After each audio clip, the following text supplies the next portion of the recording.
Olá a todos, sejam muito bem-vindos a mais uma segunda-feira disruptiva. No vídeo de hoje eu quero compartilhar com vocês algumas informações relacionadas à guerra tarifária, mas principalmente informações relacionadas ao primeiro mandato do Trump, em que nós tivemos, de fato, também uma guerra tarifária. Quero contar para vocês as diferenças e similaridades em relação ao primeiro mandato e segundo mandato. Quero contar para vocês o que de fato aconteceu em termos de inflação, se a guerra tarifária causou aumento da inflação ou não, e também quero trazer alguns insights em relação ao movimento que aconteceu agora, mas também é de uma perspectiva mais ampla do que esse movimento, quando ele é pensado numa espécie de mosaico com os outros acontecimentos, o que tem a nos dizer. Porque, de fato, o que a gente está acontecendo é que a cada semana antes, né, mas na verdade a cada poucos dias agora, nós temos grandes acontecimentos que movimentam muito o mercado, e isso tanto cria mais risco, como também cria mais oportunidades para quem tem uma capacidade de gerenciamento psicológico bom, tá certo? Então a gente vai falar um pouquinho sobre todas essas coisas. Sem grandes enrolações, bora pro gráfico? Também, claro, que se você gostar do vídeo, por favor, não esqueça de curtir e comentar aqui, que isso me ajuda muito, tá certo? O primeiro ponto que eu queria salientar é que nos últimos aqui 74 dias, né, basicamente nós vivemos, até um pouquinho, 75 dias aqui, nós vivemos 5 grandes crises, digamos assim, né, porque são eventos em que, no momento em que ele acontece, eles são divulgados, seja pelas mídias ou inclusive pelos influencers, tá? E eu até me coloco uma culpa, talvez, nisso, mas talvez seja uma questão de psicologia, né? Quando esses eventos acontecem, eles parecem coisas catastróficas, mas o que a gente tá vendo é que depois de poucos dias, o mercado reage e consegue recuperar tudo que tinha recuperado. Hoje estamos vivendo um desses dias de recuperação. Bitcoin voltou a 100 mil dólares, mas isso é a quinta vez que acontece isso em 74 dias, tá certo? Então nós tivemos ali em novembro, né, o CPI vindo acima do esperado, o que levou a uma queda, depois a uma recuperação. O discurso do Powell, que deixou o pessoal um pouco preocupado devido à possibilidade de menos cortes na taxa de juros esse ano. Teve uma queda, depois o mercado recuperou, o JOLTS veio muito forte ali no dia 7 de janeiro, levou a queda, depois recuperou. Nós tivemos DeepSeek no início da semana passada, queda, recuperação. E aí nós tivemos na sexta-feira a questão das guerras tarifárias, queda, e hoje já tivemos uma recuperação, né? Eu até fiz aqui essa tabelinha para a gente ter uma noção, né? Então, basicamente, as quedas foram ali entre 7 a 14%, durando entre 2 e 6 dias. E a recuperação um pouquinho mais lenta em termos de dias, né? Mas todas as vezes com o Bitcoin subindo ali, recuperando todo o movimento de queda em alguns dias, né? Então, esse evento aconteceu todas as vezes. E aí, basicamente, né, nós tivemos 5 oportunidades de realização de lucro ou diminuição do risco acima de 100k, e nós tivemos também 5 oportunidades de compra abaixo de 93 mil dólares, né? Esses movimentos todos são muito rápidos, mas basicamente, se você tiver ali um time frame de uma semana de paciência, basicamente você vai conseguir comprar Bitcoin baixo ou vender ele alto, né? O único aspecto realmente aqui é que as oportunidades são várias, mas você vai precisar segurar a sua emoção. Isso, de fato, tem sido a questão mais importante, né? Especificamente em relação à queda desse final de semana, em termos de liquidação dos alavancados, ela foi super grande, né? E aqui nós temos algumas questões. As primeiras notícias que vieram foram de liquidações na casa de 2 bilhões, o que já faria com que fosse uma das maiores liquidações do mercado. Mas, por exemplo, o CEO aqui da Bybit, né, disse que, na verdade, para ele era muito maior, entre 8 e 10 bi. E ele fala que só na Bybit, em 24 horas, houveram liquidações na casa de 2 bilhões, mas que a API, né, que reporta os dados para esses agregadores, ele tem uma espécie de limite, né? Então, ele tem um limite de informações por segundo. Então, provavelmente foi um problema com a API, com a API, né, que dá esses dados, e que ele, na verdade, imagina que as liquidações foram muito maiores, né? Sendo 2 ou sendo 10, ela provavelmente é a maior liquidação que nós já vimos em 24 horas, tá? E aqui eu trouxe para vocês alguns dados interessantes também em relação a essas últimas liquidações, né? As maiores liquidações que nós temos que nós vivemos foi a da Covid, o carry trade, né, da moeda do Japão e a falência da FTX. Todas elas geraram uma liquidação de 24 horas, tá? Dos alavancados entre 1 bi e 1,6 bi. E aí uma liquidação de market cap ali entre 25% e 30%. Market cap global de cripto, tá? Essa última agora foi de 800 bilhões, 24%, menor ainda do que as outras, né? Mas o que é interessante salientar que em todas elas, e claro que cada uma delas aconteceu em um momento do mercado, né? Essa aqui da FTX aconteceu em um momento em que o bear já tinha se estendido bastante. O vídeo começou no início do ciclo, né? Então 2 momentos favoráveis, digamos assim, para o desempenho. O carry trade aconteceu ali em mais ou menos, acho que não me engano de cabeça, em agosto do ano passado, tá? Mas todas elas na sequência, o Bitcoin teve um grande desempenho. Existem algumas questões que eu vou contar para vocês, né, que fazem com que o cenário atual seja um pouquinho diferente, mas eu particularmente, pessoal, continuo bullish com o Bitcoin, tá? Acho que é importante eu dizer isso. Não desconsidero que existem vários riscos macro, tá? E questões que são importantes a gente considerar, principalmente considerando, né, quão alto tá a capitalização das ações dos Estados Unidos, mas eu continuo bullish com o Bitcoin fazer o quê, né? Mas o que eu quero trazer para vocês, gente, tudo isso, né, toda essa última mini crise e apocalipse financeiro aconteceu, né, quando o Trump, na sexta-feira, anunciou que as tarifas, né, para o Canadá e para o México e para a China entrariam em vigor já no sábado, ao invés de daqui um mês, que era o que o pessoal estava esperando, e hoje ele também comentou das tarifas para a União Europeia.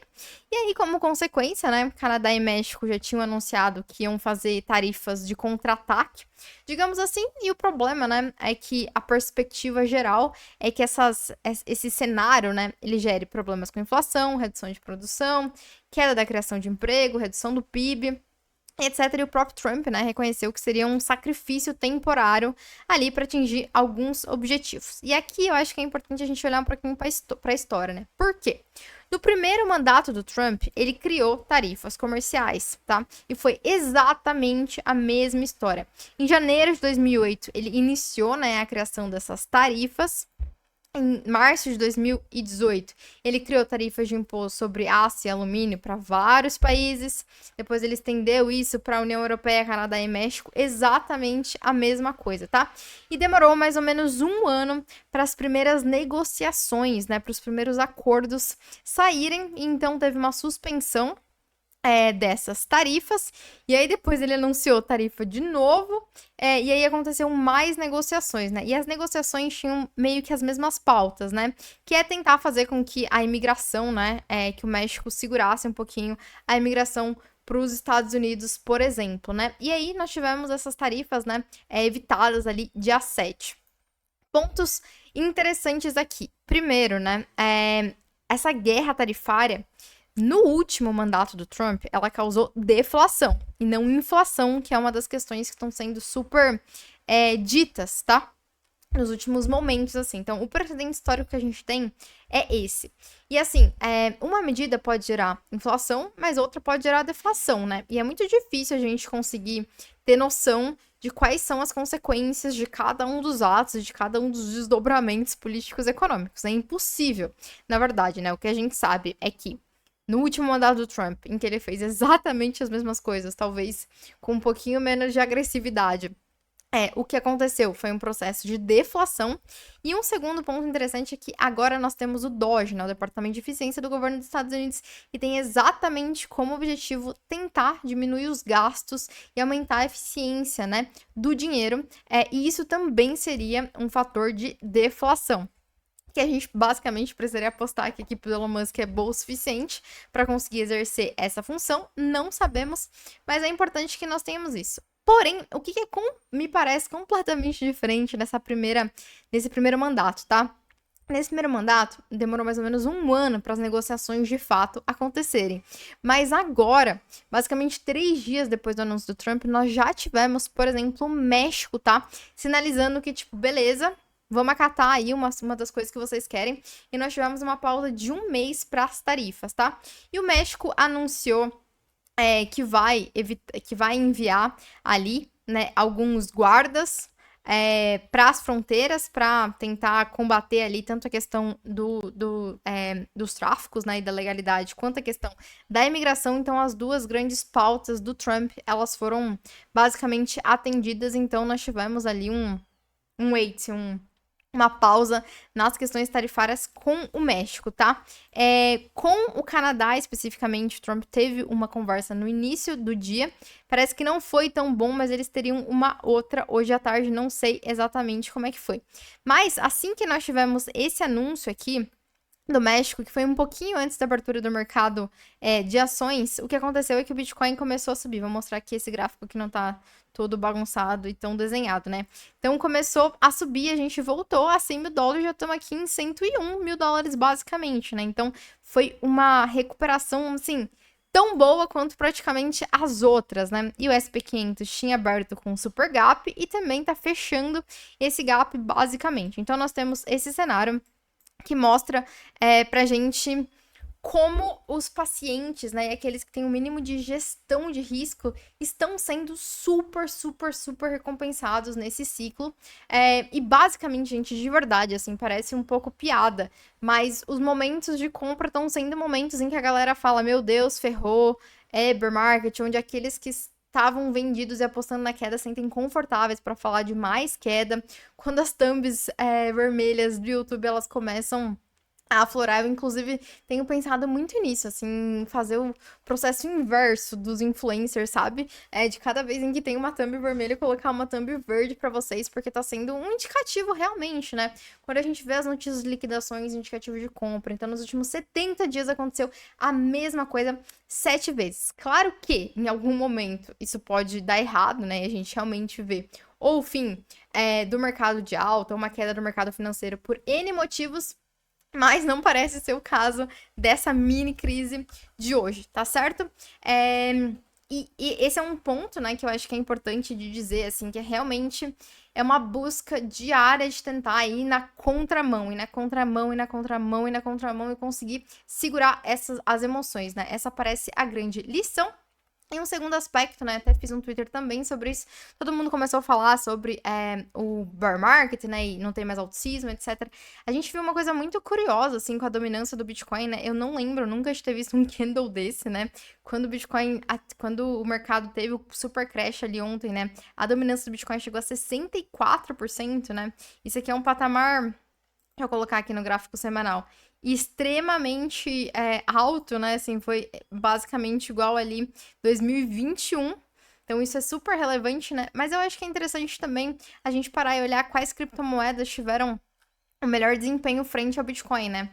Os melhores exemplos foram a DEX, a Mantra, Hyperliquid, né? Essas aqui, de fato, foram as criptomoedas que em relação ao Bitcoin, tiveram quedas e recuperações melhores. Então, acho que são projetos que valem bastante a pena a gente ficar atento a isso. Mas também acho que vale a pena dizer que mesmo nesse momento, né, a gente está quase em nível neutro ali do mercado, o que significa que qualquer desdobramento pode fazer com que nós tenhamos grandes quedas.